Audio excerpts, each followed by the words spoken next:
तो आज हम करेंगे प्रश्नावली 14.4 का पहला प्रश्न। इससे पहले हमने प्रश्नावली 14.3 पूरी कंप्लीट कर ली है और उसे समझ भी लिया है।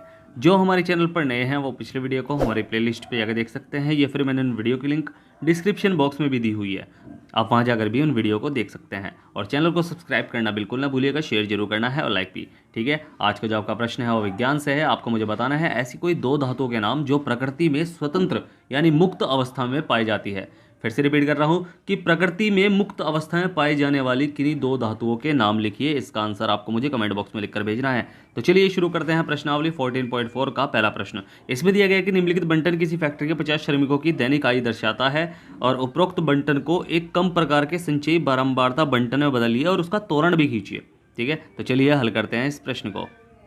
तो प्रश्न को ध्यान से पढ़ना है। हमें क्या करना है, हमें कम प्रकार के संचयी बारंबारता बंटन में बदलना है इसे, और उसका तोरण भी खींचना है। अच्छा, संचयी बारंबारता बंटन में बदलेंगे, जब हम तोरण बनाएंगे ना तो हमें वैसे भी संचयी बारंबारता की आवश्यकता पड़ती ही है। ठीक है, तो हमें संचयी, जब भी तोरण निकालने के लिए कहा हो तो हमें क्या करना है, हमें संचयी बारंबारता सारणी तो बनानी ही है।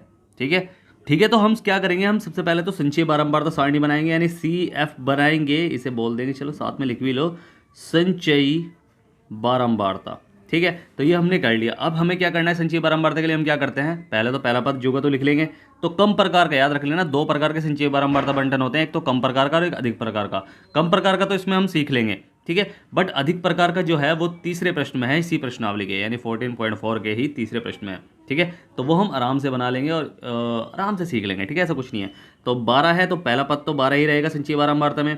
फिर 12 में 14 जुड़ जाएगा तो क्या हो जाएगा, 26 हो जाएगा। 12 दूनी 24, 2 26, तो 26 हो जाएगा। उसके बाद 26 में जब 8 जोड़ेंगे तो आएगा क्या भाई, 26 में 8 जोड़ेंगे तो 34 हो जाएगा। 34 और 6 आपका हो जाएगा 40, ये हो जाएगा 40 और 40 10 कितना हो जाएगा, 50 हो जाएगा। ठीक है, तो ये हमने बना लिया संचयी बारंबारता।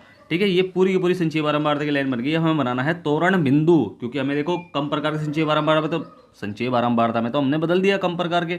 ठीक है, पहले 12 है, फिर 36 है, फिर 34 है, फिर 40 है, यानी बढ़ता जा रहा है, तो कम से अधिक की तरफ बढ़ता जा रहा है, तो इसे कहते हैं कम प्रकार का बंटन। ठीक है, और हमें क्या करना है, अब इसका तोरण बिंदु भी लिखना है, तो यहाँ लिखेंगे, हम हेडिंग डालेंगे यहाँ। ठीक है, क्या है, तोरण बिंदु।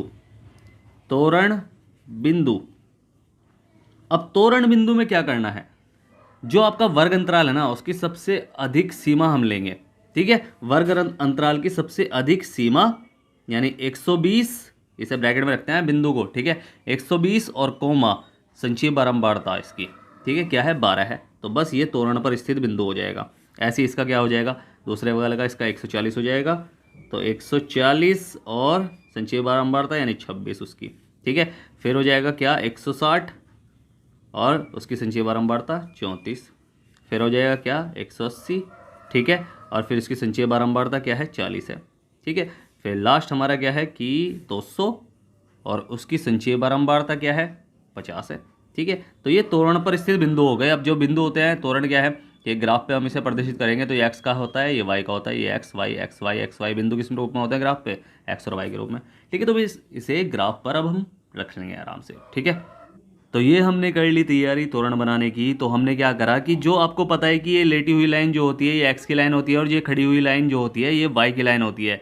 ठीक है, हमने क्या करा कि भाई जो दैनिक आय रुपयों में होता है ना, जो आपका वर्ग अंतराल होता है, तो वर्ग अंतरालों को हमने ये लेटी हुई लाइन बनाई है, ये बनती है, आपको ऐसी बनानी है। ठीक है, वर्ग अंतरालों को लेटी हुई लाइन में बनाना है। 100 110 आपको पता है कि भाई सब में क्या है, 100 से स्टार्ट हो रही है और 200 तक चल रही है, तो हमने क्या करा कि 100 से स्टार्ट करी और 200 तक इसे लिख दी। जब हमारे पास बड़ा ग्राफ है तो हमने पूरी लिख दी इसलिए। ठीक है, फालतू भी लिख दिया, हमेशा फालतू भी लिखते हैं, और ये लाइन आगे चलती हुई जाती है। और ये जो लाइन है ये किसकी लाइन है, ये है आपकी संचयी बारंबारता की। ठीक है, श्रमिकों की संचयी बारंबारता। ठीक है, तो हमने क्या करा कि इसमें सबसे मैक्सिमम नंबर देखा कितना है, 50 है, तो 50 तक ही हमें इसे बनाना है। तो हमने क्या करा कि बस एक एक पॉइंट को 10-10 का गैप लिख दिया और 50 हो जाएगा, क्योंकि जो बीच में बिंदु है ना ये, तो ये 10 ही बिंदु हैं, तो अगर हमें 11 लेना है तो इससे एक अगला ले लेंगे। ठीक है, फिर 12, फिर 13, फिर 14, फिर 15 ऐसे करके ले लेंगे। ठीक है, तो जो हमें दिया है अब इसमें भरना है। तो पहला जो हमारा बिंदु है 100 से 120, जो हमारा पहला बिंदु है तोरण बिंदु, 120 12 यानी x पर 120 है, तो x पर 120 तो ये रहा, और 12 कहाँ है, 12 है 10 11 और 12 के लिए आपको क्या करना है, एक पॉइंट बना दो। ठीक है, पॉइंट बना दिया, और इस पॉइंट को हाईलाइट करने के लिए गोल सा इसके ऊपर सर्कल बना दो। ठीक है, तो ये हमारा हाईलाइट हो गया। ठीक है, समझ में आया ना कैसे बनाया हमने। फिर अब हमारा जो दूसरा बिंदु है वो क्या है, 140 से 26। ठीक है, 140 कहाँ है, 140 ये रहा, और 26 कहाँ है, 26 20 25 और एक 26, तो ये रहा हमारा पॉइंट। ठीक है, सही से देख लेना कि 140 से 10, 20, 25 और एक 26। ठीक है, ये हमारा पॉइंट है। पॉइंट छोटा सा बनाना ताकि दूसरे लाइन पर न टच हो। ठीक है, तो 126 हमारा यहाँ हो गया, उसके मतलब खाली 26 हमारा क्या हो गया, यहाँ हो गया। अब जो तीसरा पॉइंट हमारा क्या है, 160, 34। तो 160 का 34 हिस्सा यानी 160 एक्स पे 160 और 34, 34, 34, 30 और 5, 35, उससे पहले एक पॉइंट पहले वाला। ठीक है, तो ये हमारा 34 हो गया और इस पर हमने गोल सर्कल बना लिया। तो बस इस तरह हमने इसे हाईलाइट कर दिया। ठीक है, उसके बाद हमारा जो अगला पॉइंट है वो है 180, 40। 180, 40, 40 कहाँ है, 40 तो साफ दिख रहा है। 180 सीधा ही देख लो बस, ये और कुछ नहीं करना। तो ये हमारा ये पॉइंट है, बिल्कुल सही है। और ये हमारा सर्कल हो गया इस पर भी। ठीक है, क्लियर है ना, समझ में आ भी रहा है ना। तो बस अगर नहीं आ रहा है तो पूछ लेना मेरे से, मैंने डिस्क्रिप्शन में सारी लिंक दी हुई है। ठीक है, 180 हो गया, फिर हो गया 200 का 50। तो 200 का 50 कर लो, 200 ये रहा, 50 ये रहा। ठीक है, बस सीधा ही देख लेना। और ये रहा हमारा 200 का 50 और ये हमारा पॉइंट बन गया और इस पॉइंट को गोल सर्कल कर लिया। ठीक है, अब बस इन सारों पॉइंटों को आपको मिला देना है। कैसे, पीटी से मिला दो भाई, पहले पॉइंट को दूसरे पॉइंट से, और बस इन्हें ऐसे ही बनाते चले जाओ, चाहे कैसे ही मिला, कैसे ही बनेगा कोई फ़र्क नहीं पड़ता, बट आपको बस मिला देना है और आपका आंसर बिल्कुल सही होगा। ठीक है, ये हमने मिला दिया और ये सारे हम मिलाते चले जाएंगे और ऐसे ही ये हो जाएगा हमारा तैयार बिल्कुल तोरण।